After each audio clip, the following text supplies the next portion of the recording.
what is the duct gauge we should select?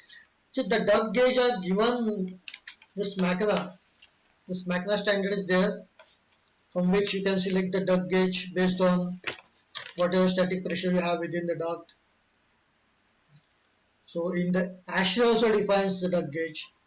So whichever standard is there stated by client, or if your client has not given the standard, you can say that you can tell, or somewhere you can document that this is what the standard we have used for construction of our ducts.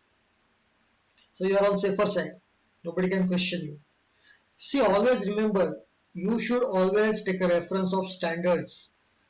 Standards are guidelines. They are given to help you, so that any consultant, any person says and asks the questions that what is the basis of the things you have taken. You can always refer to the standards. There are several standards in the market. You can choose whichever suits you, or whichever clients are stated or client has not stated anything. You can decide which we want to use. The ASHRAE standards, MACRA standards are, DW standard is there, HVAC is there, so it's up to you. Or in local statutory standard is there, you can use that. It's up to you, but you need to make sure that you are safe, your boss is safe, your company is safe, no rework is happening, no idiot is coming tomorrow and saying that this is not the way we should have used this way. So you can always question him. No boss, this is what as per standard I'm using. You show us your standard. He will not have any answer. You are safe. Am I right? When you do a job, always keep yourself safe. Keep your job safe. That's the first thing. Pumps. Which pump I should use? Mainly for chilled water applications, two pumps are very common. There is end suction and horizontal split. Okay. Why the concentric eccentric reducers are used at the pump inlet outlet? You might have heard the term called cavitation. So this is to avoid the cavitation.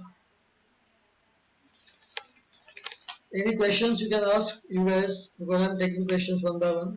Anyways, you can unmute your mic and ask if you wish to ask.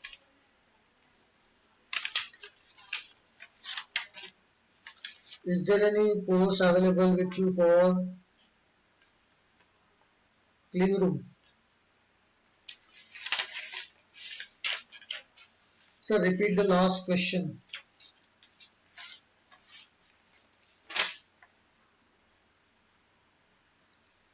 What was my last question? I forgot because I'm taking so many questions. Can anyone tell me what was my last question so I can repeat it again? Oh, okay, cavitation. See, when the water, the low velocity, enters in the pump impeller, okay, at the suction side, there is a pressure difference at two sides of the pump. One is this side, where the water is getting sucked, and water is entering inside. So when you are using that this eccentric reducer, then you are minimizing your chances of cavitation, because since the pressure difference is there, water will tend to form the bubbles inside, and that will form a pitting on the surface of the pipe. So to avoid the pitting on the surface, because bubbles will burst, right? So that will damage the inside surface of the pipe. Due to pressure difference, the boiling point of the water appears faster to the pressure difference.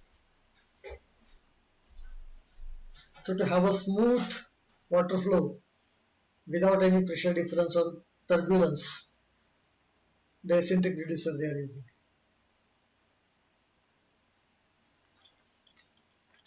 This phenomena you might have observed commonly, right?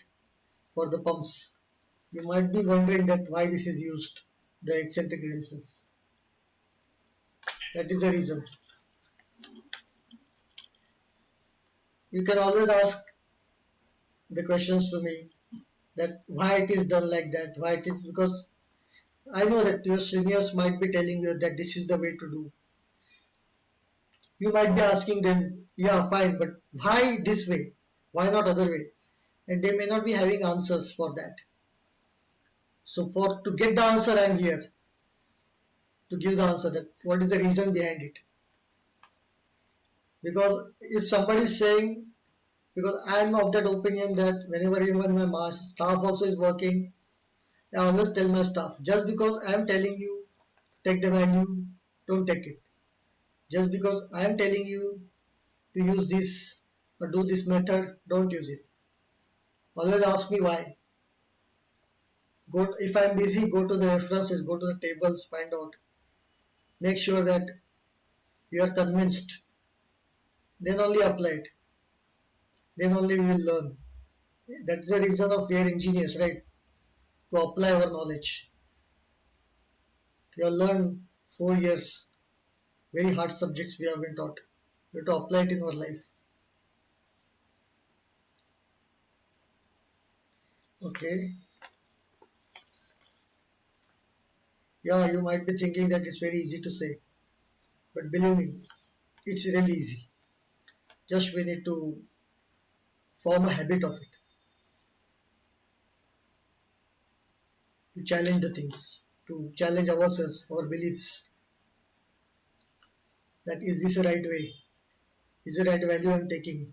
Why I'm taking? From where? Which reference table I'm using? And thumb rule is something the last you should use. When you don't have any data, then only use your thumb rule. If you have data, apply that.